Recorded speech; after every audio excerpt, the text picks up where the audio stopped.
for 40 years, China has gotten to the point it is, which essentially has the world's largest GDP and also moving so many of its citizens from having such low income to having a middle-class standard of living is an impressive and wonderful accomplishment. So I think that basically the education of the young and how it has allowed the young through education to be entrepreneurial and create the growth that China has seen is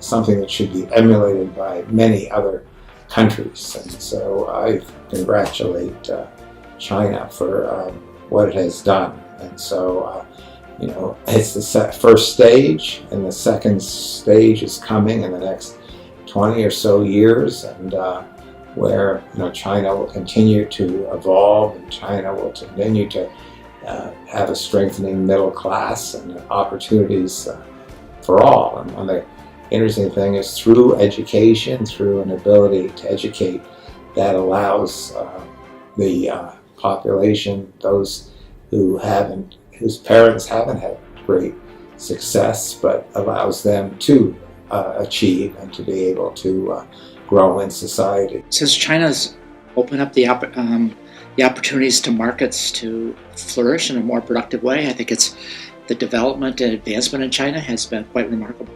It's been a very fascinating transitional economy, and it's now quickly becoming one of the absolute most important economies in the world. So if you look at the way to nurture growth going forward, is to make sure that there's financing available to support new ideas, innovative advancements, and kind of new technological developments, and kind of new firms, new businesses, and the like. And I think there's been a bit of a struggle in terms of how one gets the financial resources to those entities. And working through the state-owned sector is probably not the best way to do that. And so I think the challenge going forward is to figure out how to get financing into the most productive investments. New businesses, new enterprises will open up opportunities for growth for the overall Chinese economy. So there's a lot to be proud of in terms of the successes, and I think there's an opportunity to have further growth in the future with the right types of reforms. そう、今から21世紀に入ってからね、2000年代はね、急成長しました。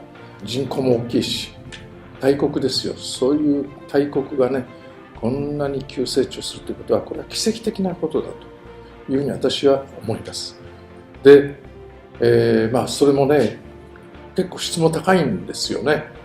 すごい質の高さをね、今追求して、世界の先端的なことまでね、取り入れてやっていらっしゃる。私はもう本当に中国人のそういう努力と、そしてあと賢さにね、敬服したいと思います。日中の協力関係っていうのは とても大事だと思いますので、そういう気持ちを持って互いに取り組んでいきたいと思います。We are very optimistic about the potential of the Chinese market, thanks to its huge population and very fast economic development. China is becoming probably this year the second largest insurance market globally. It is extremely advanced in the area of fintech and insurtech. It is a place for innovation in the area of blockchain, artificial intelligence, and we want to be part of that innovation ecosystem. A focus on continued growth and the opening up of China is good for all of us, not only for China, but for the rest of the world, and certainly for companies like GE. But we can't rest on our laurels. The strategies that we've had in the past, that have been successful in the past, may need to change going forward.